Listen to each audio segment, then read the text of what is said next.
काही दिवसांपूर्वी विदेशात नोकरीच्या बहाण्याने पैसे उकळून तरुणांना इराण अथवा इतर देशात पाठवून शारीरिक पिळवणूक केली जात असल्याचा प्रकार उघडकीस आला होता।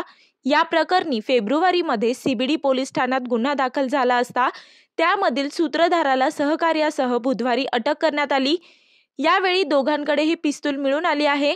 दुबईसह इतर देशात चांगल्या नोकरीचे स्वप्न दाखवून इच्छुकांकडून लाखो रुपये उकळून त्यांना विदेशात पाठवले जात होते। प्रत्यक्षात मात्र दुबई किंवा इतर देशात असलेले त्यांचे एजंट या तरुणांना इराण व इतर देशात नेऊन अधिक श्रमाची कामे करून घेत होते। अशाच प्रकारे इराणमध्ये अडकलेल्या काही तरुणांनी स्वतःची सुटका करून घेऊन भारतात परत आल्यानंतर सीबीडी पोलिसांकडे या संदर्भात तक्रार केली होती। त्यानुसार फेब्रुवारीमध्ये निरंजन देशमुख, संग्राम सोंडगे व पुष्कर सोनार यांच्यावर गुन्हा दाखल करण्यात आला आहे।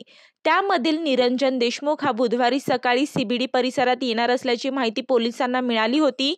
त्यानुसार वरिष्ठ निरीक्षक गिरीधर गोरे यांनी सहाय्यक निरीक्षक पराग लोंढे, उपनिरीक्षक विष्णू वाघ आदींच्या पथकाने सापळा रचला होता। यामध्ये निरंजन याच्यासह सुरेश कुमार चौधरी वय वर्ष 37 हा देखील पोलिसांच्या हाती लागला। दोघांनाही ताब्यात घेऊन अंगझडती घेतली असता त्यांच्याकडे 2 पिस्तूल आणि 7 काडतुसे मिळून आली। या प्रकरणी देखील त्यांच्यावर सीबीडी पोलीस ठाण्यात गुन्हा दाखल करण्यात आला आहे। नोकरीच्या बहाण्याने भारतातील तरुणांना विविध देशात पाठवून त्यांच्याकडून कमी पगारात अधिक श्रमांची कामे करून घेणारी मानवी तस्करी टोळी चालवली जात होती। यामध्ये अनेक बाबींचा उलगडा होण्याची शक्यता असून सीबीडी पोलीस अधिक तपास करत आहेत। मी वर्षा काटेकर, योद्धा न्यूज, नवी मुंबई।